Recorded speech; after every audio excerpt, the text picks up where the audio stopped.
Hi, Emerson Eagles. So right now we're going to do a read aloud of a book called Write to Me. Before we start our read aloud, let's just do a quick mood meter check-in again and think about how we're feeling today and where we are on the mood meter. So we remember that as we go up the mood meter, our energy is going up, and as we go across the mood meter this way, our pleasantness is going up. Okay, so if we're feeling in the blue, we might feel things like sad, lonely, disappointed, or maybe bored. In the red would be feelings like angry, frustrated, worried, anxious, or annoyed. In the yellow, we might feel things like excited, playful, cheerful, or surprised. And in the green, we might feel things like calm, relaxed, happy, cozy, or safe. Okay, so just think about where you are on the mood meter right now and how you might be feeling going into our lesson today. We also know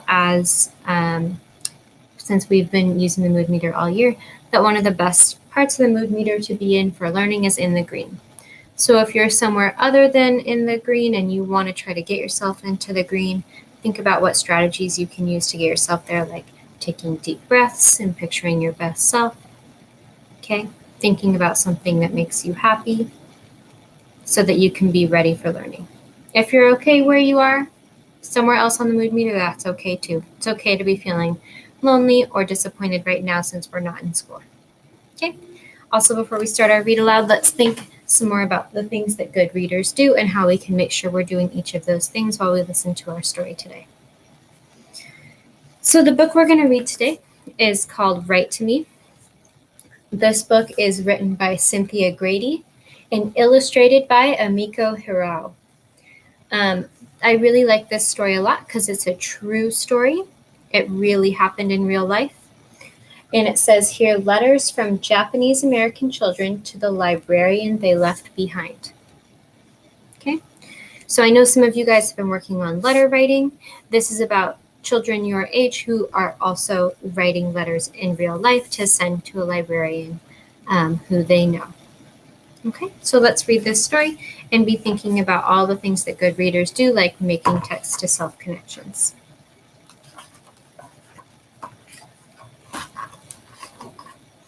This quote at the beginning of this story says, "Reading is food for the spirit and immeasurable," by Clara E. Breed.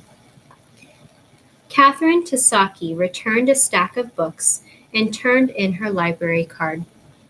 "We've got to move soon," she said. "All Japanese, you know."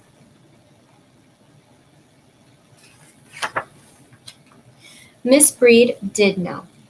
The U.S. government thought Catherine and all people of Japanese heritage living on the West Coast could be dangerous.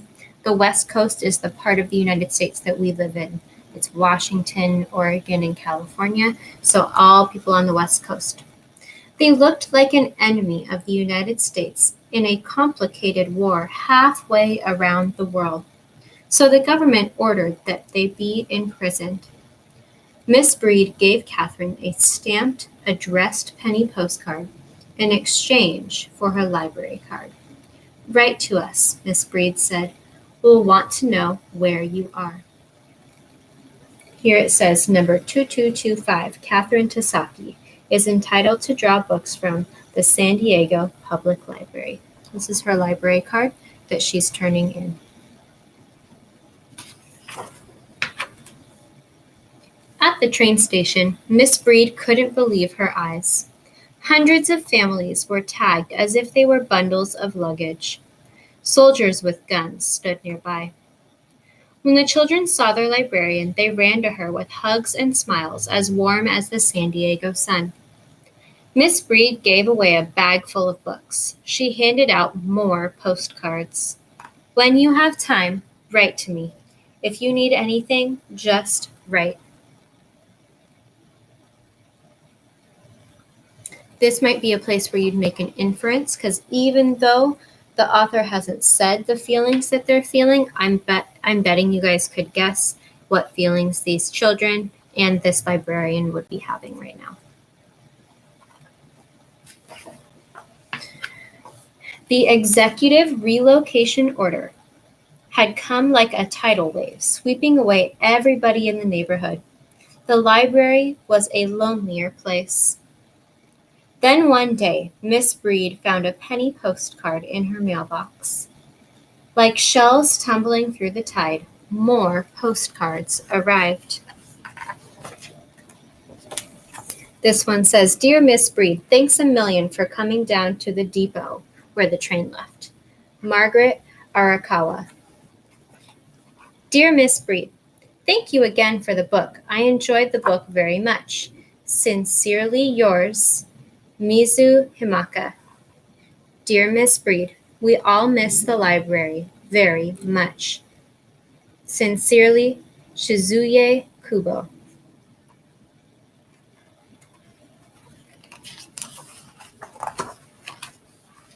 The cards were postmarked from Arcadia, California. Now that Miss Breed knew where her friends were, she wrote every week. She sent boxes brimming with books and more stamped postcards. And the children wrote back. So these are even more letters that she's getting back from the children.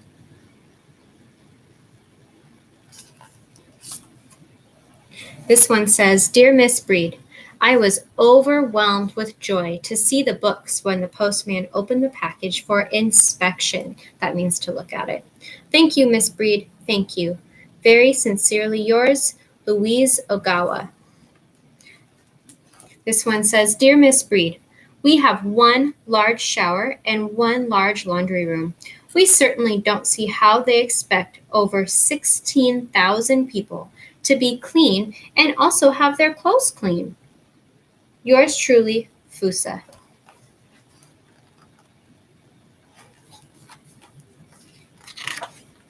Oh, and this last one says, Dear Miss Breed, we live in a horse stable. Love, Anna.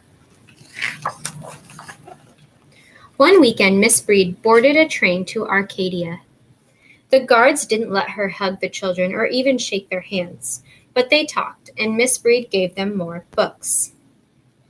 Dear Miss Breed, I shall never forget that day you visited us. Yours very sincerely, Louise Ogawa.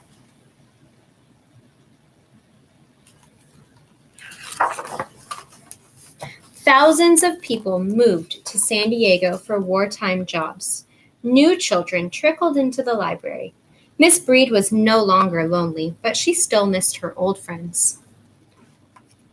Miss Breed wanted people across the country to know about the treatment of Japanese Americans on the West Coast. She wrote magazine articles. She wrote letters asking for a library and school for the imprisoned children. Miss Breed scoured the newspapers, which means she looked a lot through the newspapers, listened to the radio, and attended rallies to learn about the war.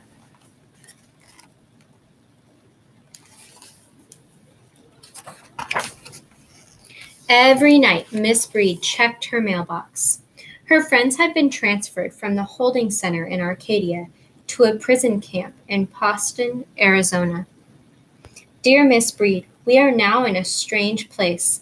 I doubt whether this is even on the map. By Jack Watanabe. Dear Miss Breed, Poston is so warm that I think of Little Black Sambo when the tigers ran around the tree so fast that they made butter out of themselves. If this weather keeps up, the Japanese in Poston will all turn into butter. It is 120 degrees in the shade. Yours, Margaret Ishino. Dear Miss Breed, many people here have mumps and measles. That's a type of sickness that people sometimes get. The desert heat stunned them. Then came the winter winds and the rain. People got sick. So you might make another inference right now about how these children are feeling and maybe how Miss Breed would be feeling too when she got those letters. I can infer that these children might be feeling sad or scared, and that Miss Breed might be feeling worried about them. Miss Breed sent seeds for planting, thread for sewing, and soap for washing. She sent pipe cleaners, crepe paper, pencils, and glue so the children could make crafts. Dear Miss Breed, The corsages, which are something you wear, are for you and your mother. They were made by Mrs. Oye. The mum was made from lemon wrappers and crepe paper. Very truly yours, Tetsuko. And here's more pictures of the children reading books and doing their arts and crafts. Dear Miss Breed, I have a kitten now, and it's the sweetest thing. I found him in the music class where we had an awful time trying to hide her from our teacher. Love, Catherine. The youngest children wrote to Miss Breed about what they saw around them. The older children wrote about their living conditions and how they spent their days. Dear Miss Breed, yes, the food shortage has affected us. We have no butter or eggs for about 2 months. Most sincerely, Louise. They wrote about beauty. They wrote about fear. They all waited for peace. Dear Miss Breed, books make the day shorter and happier for us. Sincerely yours, Florence and Margaret Ishino. Dear Miss Breed, I received your book the day after I came back from the hospital. It kept me from being lonesome. Truly yours, Elizabeth Kikuchi. Dear Miss Breed, yesterday I finished reading Lost Horizon. I was continually amazed by its similarity to this place called Boston. We really have a feeling of isolation here or being all alone. This book would not have impressed me so strongly if I had read it a few years ago. Always Fusa. Dear Miss Breed, when peace comes again to this world, I should like very much to see the salmon going upstream after reading Son of the Smoky Sea. I want to go more than ever. Most sincerely, Margaret Ishino. Finally, the war ended. As the Japanese Americans were released from each prison camp, they had to decide where to go.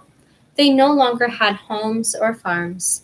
Their shops, restaurants, and other businesses were gone. Some feared that they would not be welcome in their old neighborhoods. Some moved to other parts of the country for a brand new start.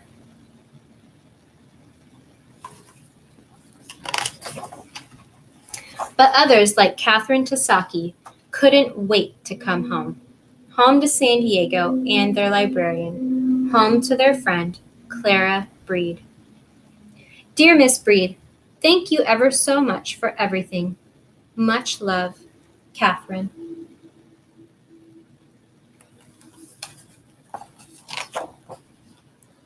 So that is the end of this story, but here you can see a real picture of Catherine Tasaki, Louise Ogawa, and Clara Breed. So this is Miss Breed, and these are two of the little girls, all grown up, who were writing letters to her. Okay, so maybe while you were reading or listening to this story, you made some text-to-self connections. Maybe you made some text-to-text connections. I know that I made some text-to-self connections because in this book, it seemed like a lot of the kids were feeling lonely and like they weren't in the same kind of situation that they had been in before where they could go to school and go to the library. And that feels a lot like right now, where a lot of kids might be feeling kind of lonely and like their lives are changing. Okay, so I really like this book because it is a true story and it does show us how even little kids can write about what's happening and going on in their real lives and how things ended up getting better at the end. And while not everything went back all the way to normal, they were still able to go back together with someone that they cared about. Okay. So I hope while you were listening, you were making those text-to-self connections too. You were wondering about this story, and you were visualizing what you were listening to. Okay. All right. So I look forward to reading more stories to you later on. Have a great rest of your day.